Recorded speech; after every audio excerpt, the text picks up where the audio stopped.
If you've ever sold a covered call, you've probably had this exact thought in the back of your mind. What happens when a trade works out a little too well? It actually creates this brand new high stakes dilemma. So today, we're going to break down this classic case of winning and then trying to figure out the smartest way to manage that win. So just imagine opening up your trading account and seeing this. The stock you bought is up over 50%, and it only took a couple of months. I mean, that feels amazing, right? But because this stock is part of a covered call strategy, that huge gain actually kicks off a really critical decision you have to make. And this right here, this is the core of it all. Is this a moment to just celebrate and pop the champagne? Or is it a sign that your trade is now, well, fundamentally broken? The answer is, it's a little bit of both, actually. This incredible success has created a new, really complex problem that needs a smart solution.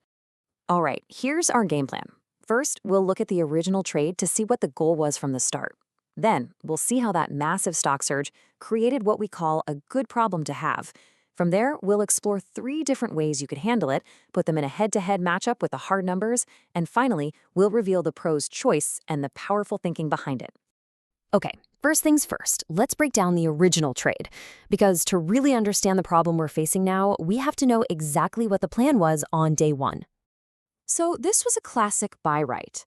The investor buys 100 shares of a stock, we'll just call it CRCL, for $88 a share. At the very same time, they sell a call option against those shares. The strike price is $100, and for selling it, they collected a cool $1,800 premium. Pretty simple, right? And very effective. Now, this strategy, by its very design, sets a clear ceiling on your profit. That $1,800 premium immediately lowered the real cost of the stock down to just $70 a share. And since the profit was capped at that $100 strike price, the maximum possible return was almost 43%. An absolutely fantastic goal for any trade. So that was the plan. But now we get to section 2, where we see how that beautiful plan got completely turned on its head by success, creating what we love to call a good problem to have.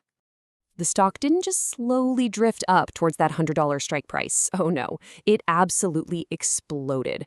In just about 2.5 months, CRCL rocketed from $88 all the way up to $133. That's that 51% gain we saw earlier, and it blew way past the trade's cap. So, this massive surge means the call option that was sold is now what we call deep in the money. It's a really simple concept. The stock's current price of $133 is way above the option's strike price of $100. And this changes everything about how the trade works.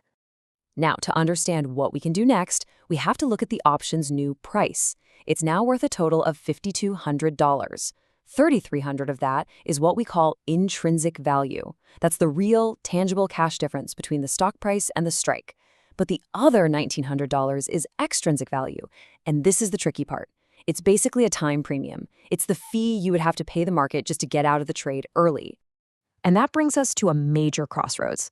Section 3, 3 paths forward. With the trade in this state, the investor has to make a really important strategic decision.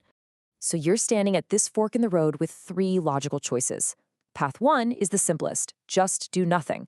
Let the trade play out until expiration. Path 2 is the strategic adjustment. You roll the option to a higher strike price to give your stock more room to run. And then there's path 3, the clean exit. Just liquidate the whole thing, take your profits, and walk away. All right, now for the fun part, section 4, the head-to-head. It's time to put these 3 options to the test and let the math show us which path really is the best. And wow, the stakes become crystal clear when you just look at the raw dollar profit potential. Rolling the position could net you $7,500. Just holding on gets you the $3,000 you originally planned for. And closing out right now, only $1,100. I mean, the difference is just massive. But here's where it gets a little more nuanced. Yeah, closing now gives you this wild 102% annualized return, but that's just a statistical quirk because the trade was so short. The actual cash profit is tiny. Holding on delivers a really strong 37% annualized return. But look at rolling. It gives you an even better 39% annualized return, and it more than doubles your actual cash profit. Sure, it requires more patience, but the reward is so much higher.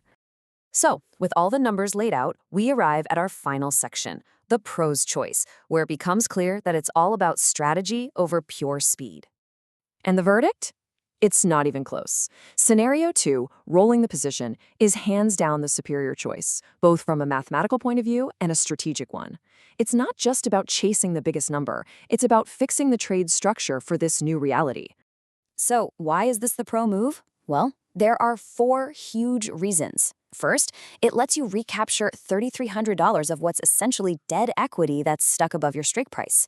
Second, it totally improves your risk to reward profile going forward.